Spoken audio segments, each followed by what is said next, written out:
할렐루야, 반갑습니다. 경산중앙교회를 섬기는 김종원 목사입니다. 오늘은 시편 67편 1절에 7절의 말씀을 가지고 하나님의 소원에 대해서 생각해 보고자 합니다.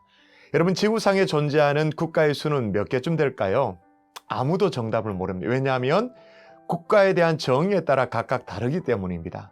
유엔이 인정하는 국가, 세계은행이 인정하는 국가, 또 지도상의 국가, 한국 외교통상부가 인정하는 국가 모두가 다르기 때문입니다.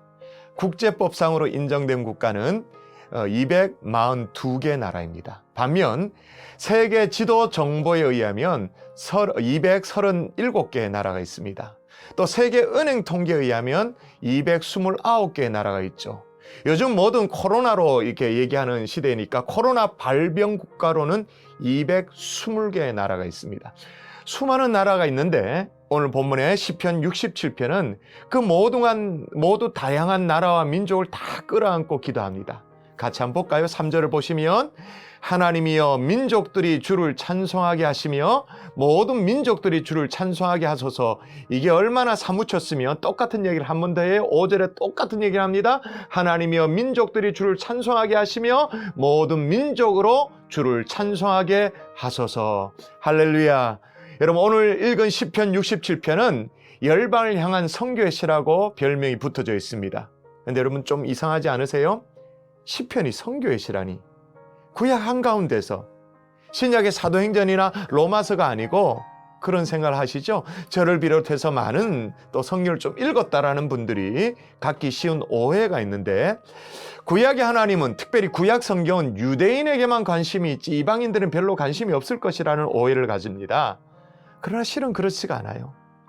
구약 성경 첫 번째 책인 창세기부터 하나님의 관심은 유대인을 포함한 온 민족과 열방이 구원받기를 원한다는 것을 알 수 있습니다.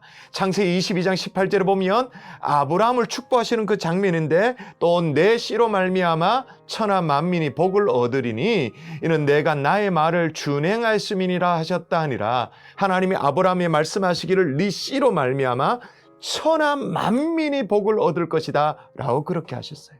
창세기 12장 2절에도 보면 내가 너로 큰 민족을 이루고 내게 복을 주어 내 이름을 창대하게 하리니 너는 복의 근원이 될지라 라고 그렇게 기록하고 있죠. 하나님이 아브라함의 복을 주시는데 그 이유에 대해서 기록되어 있는 이 구절 속에 우리는 세계 나라와 민족들을 향한 하나님의 선교의 비전을 발견할 수가 있습니다. 성경은 본디 땅끝, 이 땅끝에 하나님의 관심이 있다라고 기록하고 있죠. 그래서 오늘 시편의 시인이 뭐라고 노래하냐면 하나님이 우리에게 복을 주시리니 땅의 모든 끝이 하나님을 경외하리로다 라고 말하고 있습니다. 그런데 이 땅을 향한 하나님의 소원을 어떻게 이루어 가실까요? 오늘 본문에 거듭 반복되어난 표현을 보시면 잘 알 수 있습니다. 하나님은 우리에게 은혜를 베푸사 복을 주시고 그의 얼굴을 빛을 우리에게 비추사라고 말합니다. 땅이 그의 소산을 내어 주셨으니 하나님이 곧 우리 하나님이 우리에게 복을 주시리로다. 하나님이 우리에게 복을 주시리니 땅의 모든 끝이 하나님을 경외하리로다. 계속 하나님이 우리에게 뭘 주신다고 말합니까? 하나님 우리에게 복을 주시리니. 하나님이 우리에게 복을 주신다고. 그래서 땅의 모든 끝이 하나님을 경외하도록 하신다라고 말씀하고 있는 것입니다. 다시 확인하십시다. 하나님이 우리를 사용하시는데 어떻게 사용하신다고요? 복을 주셔서. 아멘이시죠? 그러므로 하나님은 땅끝을 위해서라도 우리에게 필요한 복을 주시는 거죠. 풍성함의 은혜도 주시고 기도 응답의 어떤 축복도 주시는 것입니다. 그러므로 하나님이 복 주시는 이유가 이렇게 다른 거예요. 우리 생각에는 우리가 복 받고 잘 살고 뭐 그런 것들을 바랍니다만은 하나님은 땅의 모든 끝이 하나님을 경외하도록 하기 위해서 우리에게 복을 주신다라는 거죠. 이런 수준의 축복을 사모할 수 있는 하나님의 종들 될 수 있기를 주의 이름으로 축복합니다.